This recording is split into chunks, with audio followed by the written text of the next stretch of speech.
Hello again. It's been quite a while since my last video, which was last year, and now it is the new year.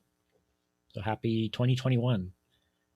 For this video, I thought I would pick a topic that was more along the lines of my experience from being a piano instructor specifically, although these are 5 common questions that I've geared more towards music related questions.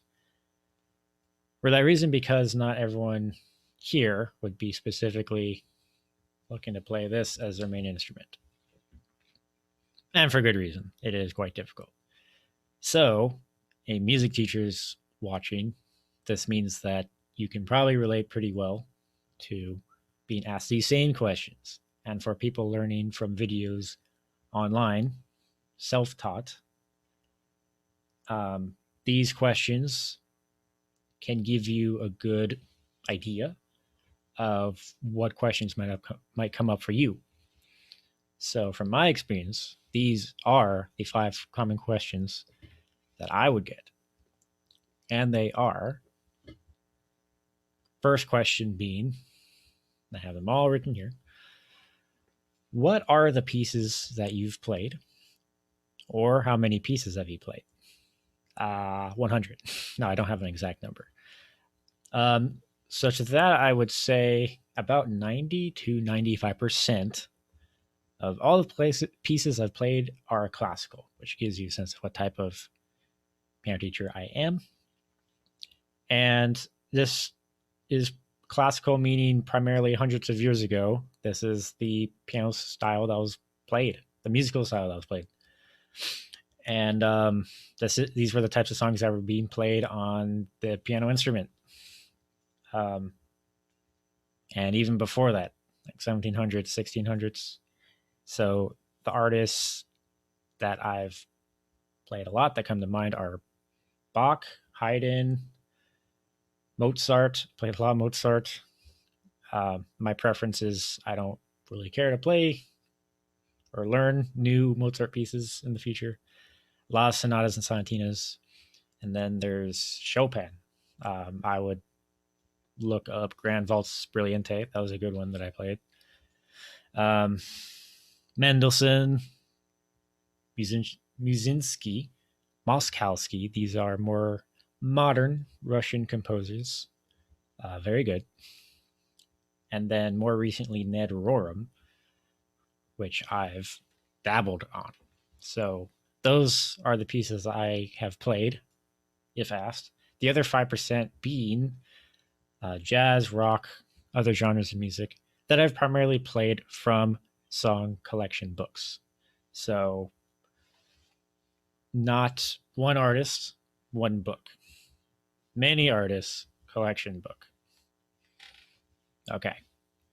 The next question that I get asked, and not gearing that towards necessarily what people that have never played might would need to know. It's just what I would say. The next question is, how often do you practice? Primarily, how often do I practice? I get asked. And the answer to that is not that often.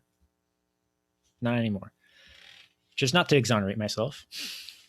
But for the last 5 years, I myself have not had my own piano instructor. So I've been self taught, and primarily my piano students are beginner to intermediate. What does that mean in terms of my playing? Well, probably nothing. But for piano teachers that have a lot of advanced piano students, they will be practicing a lot, not just as a way to keep up with them, but it's smart to do this to keep up your technical skills and musical knowledge so that you can show and demonstrate for the students. So it's just different styles. Every teacher is different. That just happens to be my experience. So the next question, and I usually get asked this when I'm really going off on a tangent And it's usually when I'm really excited about a topic is, do I need to know this? Or are you going to ask me this again? The answer to this is, of course, no. And you can probably equate it to like you're learning about basic chemistry, and then your chemistry teacher starts spouting off about some famous chemists and their amazing discoveries way back when. You're obviously not going to be required to know the dates or specific things this chemist said, or the ultimate discoveries and whatever else they mentioned. That's just me. So, and just because I'm excited. It's a nostalgic topic for me. I probably haven't visited in a while. So, yeah, no. The answer is you don't need to know that.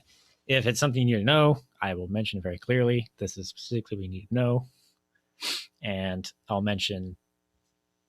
I might not mention, but I'll try to mention what you don't need to know.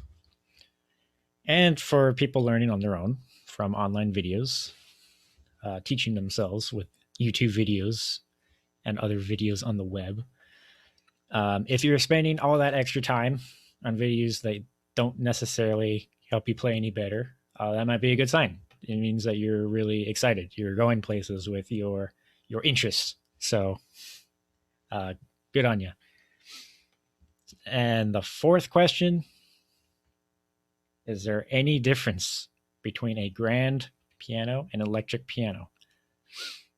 And to that, I would say, yeah, yes, definitely, particularly in the sound quality, and also the tone of sound, which would be timbre.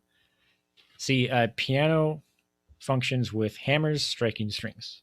It's a very unique instrument in this way, but it gives it its very specific sound. And from this sound, you get a natural sound range, which is very loud louds to very soft softs. Very different from electric keyboards. And one thing I'll say is that if you get weighted keys for electric keyboard, in my experience, it's the same experience as the weighted keys on a grand piano.